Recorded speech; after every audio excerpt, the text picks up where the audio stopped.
When I was a kid growing up, we had a herd of shorthorns that were much like the cows that surround me. And I have tried my whole life to try to reinvent those. My name's Jeff Winkle, and we're in Cedarville, Ohio, and we're on Cedar Lane Farm today. Cedar Lane Farm was established 1985 when me and my wife moved here from another herdsman operation. We decided to come here and try to make it on our own. With it came my love of shorthorn cattle. My family raised shorthorns clear back to the earliest registration I can find is 1912. My great-grandfather bought this farm in 1886, and so it's been in the Townsley name ever since. So I'm real proud of that. And so I brought the farm, Jeff brought the cows. We've got 15 purebred cows that we concentrate on breeding.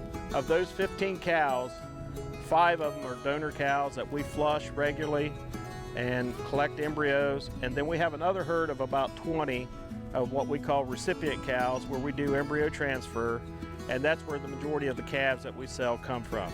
We concentrate on cattle that you can show, but yet they breed, they make cows, they're efficient, and they're not mean. I mean, we sell cattle for little kids. I got a text from a person last week that bought a heifer out of a sale, just so happy that their 5-year-old could show this heifer, and it was dog tame. I want to keep producing cattle that are right for the industry. I was very fortunate in my younger years to have great tutelage by some of the greats in animal science, I think. I worked under Gary Wilson, George Wilson, Eugene Balthaser was a great cattleman that taught me so much about cattle. George Wilson, one of the last things he told me before I graduated, keep your cattle medium-sized to where when the trend's getting bigger, you catch them on the way up, and when the trend's getting smaller, you catch them on the way down. And there's been a lot of truth to that, and I've lived it. To make this work, I produce the kind of cattle that I like.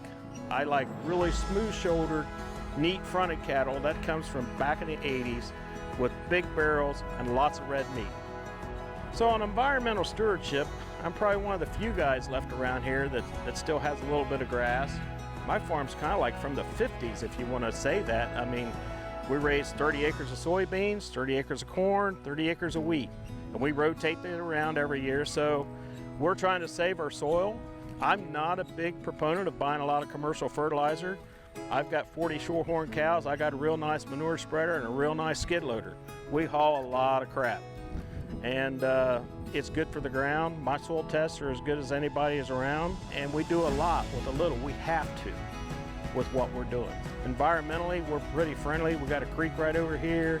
We try to keep all our stuff on our side of the creek because I don't want it to go down the creek. I want to keep it. So that's kind of where I'm at on that. So sustainability for me is basically get it to where it just pays for itself and you can pull a little income off of it, and it doesn't take much for Susie and I. It's gotten a lot more difficult recently just due to the cost of inputs and so forth, so you have to be a lot more judicial on where you spend your money and what you're doing with it.